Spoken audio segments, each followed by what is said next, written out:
Shpesh për shembull gjatë rrugëtimit tonë me gocat kur takojmë njerëz ndryshëm edhe flasim le të themi për gjëra që lidhen me folklorin, mitologjinë dhe themi për sa kohë e mban mend ti këtë gjë dhe shpesh na ka ndodhur të na thonë pse po i vot moti edhe kjo ishte le të themi një indicie që thjesht na frymëzoi edhe me mbajtje, domethënë se janë gjëra që nuk është se ka një lloj pryllë të caktuar se ku e kanë origjinë, po thjesht kanë ecur në gurën e popullit, me idenë që me rikthy pak autoritet, besëdni të ndryshme, që ndoshta një pjesë e mirë e njerëzve i duket shumë normale, ama kur i sillen në këtë formë pak ma krijuara vizualisht edhe artistikisht, aty vendos në pa dhe ja shton pak më shumë ndoshta dhe vlerën, kuptimin që okay, edhe ne pasim gjëra që ti përmendim, të rikthejmë her pas here.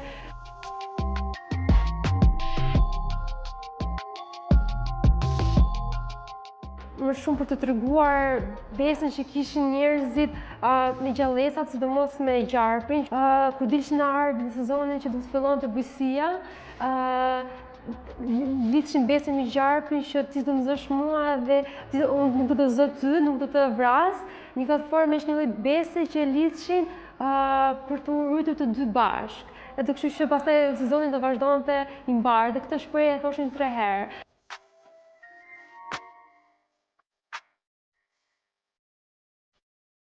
Në zonë ndryshme, për ta me ekzistu shiun, një fëmijë i vogël i lajz, le themi, ndështjellej me bijë, me det, edhe gjithë fëmijët dilshin nëpër lagje duke kërcitur, edhe ky ishte i pari dhe zonat e shtëpisë hidhshin në ujë dhe ky rrotulloi për me manifestu pjesën se si binte shiu edhe kështu që do kishte bere i qetë.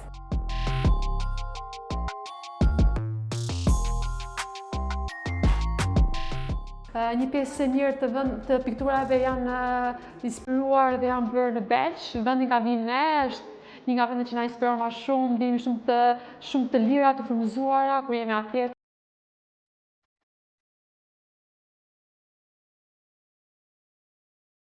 Mamaja na thoshte që ne nuk mund ta vrisim muselazën, sepse për ne ishte shumë e shenjtë. Edhe është gjyna, thonin, nëse e vrisnim.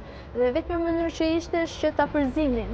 Edhe e përzinin si një tip gostije, domethënë i ofronin asaj, mamaja merrte një copë lëmshi në dorë, merrte bukë, merrte djathë, dhe i këndonte muselazët afër kasollës, domethënë. Edhe si ti ta përzinte, që i thoshte muselazë, mos eja këtu, shko tek filani.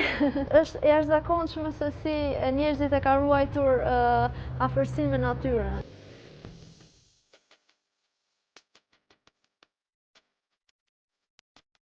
Shoqja Arlinda do na tregonte një herë që gjysha e saj është ndër të pakta persona që kanë mbetur në këtë zonë që e mban mend pikturimin e nusës Ilire. Gjysha e saj ka qenë shumë e vogël, ka pikturuar nuset ilire, por për shkak të luftës mungoi dokumentacionet se shumë gjëra janë ndjekur.